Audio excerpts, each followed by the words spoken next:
ദൈവനാമത്തിന് മഹത്വമുണ്ടാകട്ടെ. സഹോദരങ്ങളെ, 2000 വർഷം മുമ്പ് മനുഷ്യൻ ഒരു കുരിശ് കണ്ടാൽ അതൊരു കൊടും കുറ്റവാളിയുടെ ശിക്ഷയുടെ പ്രതീകമായിട്ടാണ് കണക്കാക്കുക. എന്നാൽ ഇന്നാകട്ടെ ലോകമെമ്പാടും കുരിശ് കണ്ടാൽ നാം ക്രിസ്തുവിൻ്റെ പാപപരിഹാര ബലി ഓർക്കുന്നു. എന്നുവെച്ച് നാം കുരിശിനെയൊന്നും ആരാധിക്കേണ്ട കാര്യമില്ലല്ലോ. ആരാധിക്കേണ്ടത് ദൈവത്തെ മാത്രം. 1 യോഹന്നാൻ 2:2 ഇങ്ങനെ പറയുന്നു: അവൻ നമ്മുടെ പാപങ്ങൾക്ക് പ്രായശ്ചിത്തമാകുന്നു, നമ്മുടേതിന് മാത്രമല്ല സർവ്വലോകത്തിൻ്റെയും പാപത്തിന് തന്നെ. പാപപരിഹാരം ഒരു ചുരുങ്ങിയ കൂട്ടത്തിനുള്ളതല്ല എന്നും സാർവത്രികമായൊരു വ്യാപ്തിയാണുള്ളതെന്നും നമുക്കിതിൽ നിന്ന് വ്യക്തമാകുന്നു. യോഹന്നാൻ 3:16 കേൾക്കൂ: തൻ്റെ ഏകജാതനായ പുത്രനിൽ വിശ്വസിക്കുന്ന ഏവനും നിത്യജീവൻ നൽകാൻ തക്കവണ്ണം ദൈവം ലോകത്തെയാണ് സ്നേഹിച്ചത്, ഒരു കൂട്ടം മനുഷ്യരെയല്ല. എങ്ങനെയാണ് ക്രിസ്തുവിലൂടെ നിത്യജീവൻ ലഭിക്കുന്നത്?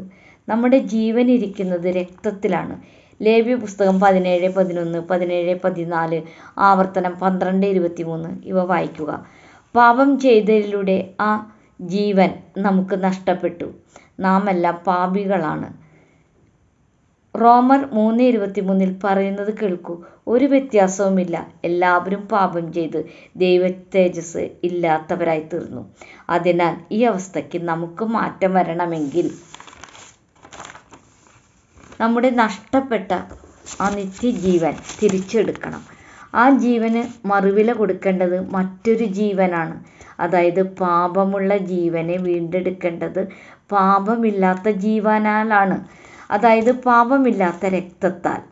എല്ലാ മനുഷ്യരും പാപികളായതിനാൽ അതിന് സാധ്യമല്ല. മൃഗങ്ങളിൽ പാപമില്ലാത്തതിനാൽ ആദ്യകാലത്ത് മൃഗങ്ങളെ ബലി കഴിച്ച് മൃഗങ്ങളുടെ രക്തം പാപപരിഹാര ബലിയായി കഴിച്ചു. പഴയ നിയമത്തിൽ പാപപരിഹാരത്തിനായി ഒരു വാർഷിക യാഗമുണ്ട്. ലേവ്യ പുസ്തകം 16-ാം അധ്യായം വായിച്ച് പഴയ നിയമത്തിൽ അവർ എന്തെല്ലാം ചെയ്യണമായിരുന്നുവെന്ന് മനസ്സിലാക്കാം.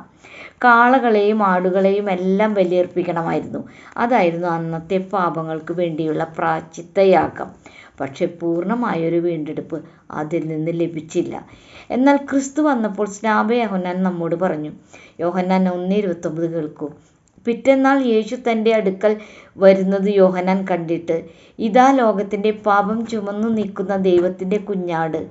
അതെ, യേശു നമ്മുടെ പാപങ്ങൾക്ക് വേണ്ടിയുള്ള പ്രായശ്ചിത്ത ബലിയായിരുന്നു. പാപപരിഹാര ബലിക്കുള്ള കുഞ്ഞാടാകാൻ തീർത്തും യോഗ്യതയുള്ളവൻ. യേശുവിൽ പാപമില്ല. 1 പത്രോസ് 2:22 കേൾക്കൂ: അവൻ പാപം ചെയ്തിട്ടില്ല, അവൻ്റെ വായിൽ വഞ്ചന ഒന്നും ഉണ്ടായിരുന്നില്ല.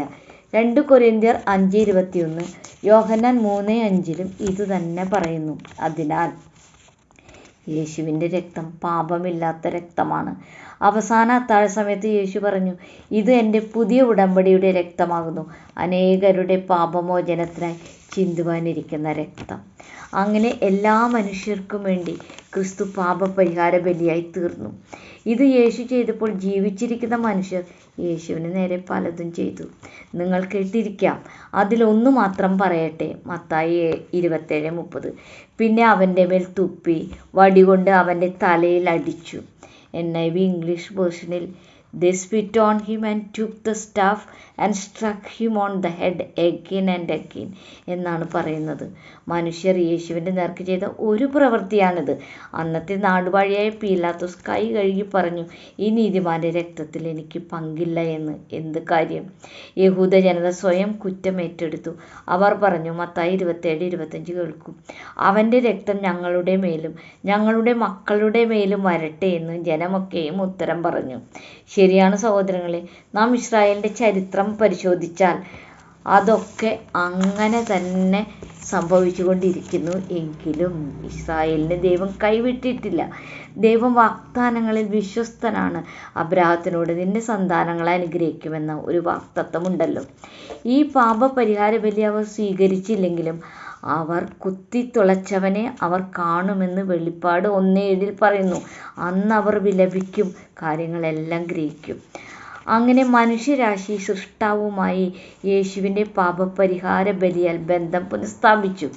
അതിനായി നീതിമാനും പാപരഹിതനും ദൈവപുത്രനുമായ യേശുവിനെ മനുഷ്യർ ക്രൂശിച്ചു. ശരിക്കും പറയുകയാണെങ്കിൽ തല്ലിച്ചതച്ച്. മുഖത്ത് തുപ്പി, പീഡിപ്പിച്ച്, ഒരു കുരിശ് വഹിപ്പിച്ച് നടത്തി, നിന്ദിച്ച്, അവഹേളിച്ച്, പരിഹസിച്ച്, കുരിശിൽ കിടത്തി, കൈകാലുകളിൽ ആണിത്തറച്ച്, കുരിശ് പൊക്കി നാട്ടി കൊന്നു.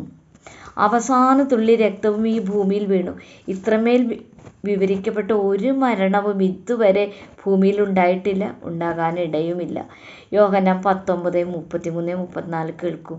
അവർ യേശുവിൻ്റെ അടുക്കൽ വന്നപ്പോൾ അവൻ മരിച്ചു കഴിഞ്ഞിരുന്നു എന്ന് കാണുകയാൽ അവൻ്റെ കാലുകൾ ഒടിച്ചില്ല. എങ്കിലും പടയാളികളിൽ ഒരുവൻ കുന്തം കൊണ്ട് അവൻ്റെ വിലാപ്പുറത്ത് കുത്തി. ഉടനെ രക്തവും വെള്ളവും പുറപ്പെട്ടു. അതായത് യേശുവിൻ്റെ അവസാന തുള്ളി രക്തവും ഈ ലോകത്തിലെ മനുഷ്യർക്ക് വേണ്ടി പാപപരിഹാര ബലിയായി ചിന്തി. എന്നാൽ എല്ലാ മനുഷ്യരും രക്ഷപ്പെടുമോ? 1 യോഹന്നാൻ 2:3-6 വരെ വായിച്ചാൽ, വിശ്വാസത്തോടെ യേശുവിൻ്റെ അടുക്കൽ വരികയും ദൈവകൽപ്പനകൾ അനുസരിച്ചുകൊണ്ട് യേശുവിനോടൊപ്പം നടക്കുകയും ചെയ്യുന്നവർക്ക് മാത്രമേ ഈ രക്ഷ ലഭിക്കുമെന്ന് കൃത്യമായി പറയുന്നുണ്ട്. അതിനാൽ സഹോദരങ്ങളെ, പാപപരിഹാര ബലിയായി തീർന്ന യേശുവിനെ വചനങ്ങളിലൂടെ കണ്ടെത്തി യേശുവിനോടൊപ്പം നടന്ന് രക്ഷ സ്വീകരിക്കാൻ ഏവർക്കും കഴിയട്ടെ. ഈ വചനങ്ങൾ സ്വീകരിക്കാൻ പരിശുദ്ധാത്മാവ് സഹായിക്കട്ടെ. ദൈവമേവരെയും സമൃദ്ധമായി അനുഗ്രഹിക്കട്ടെ.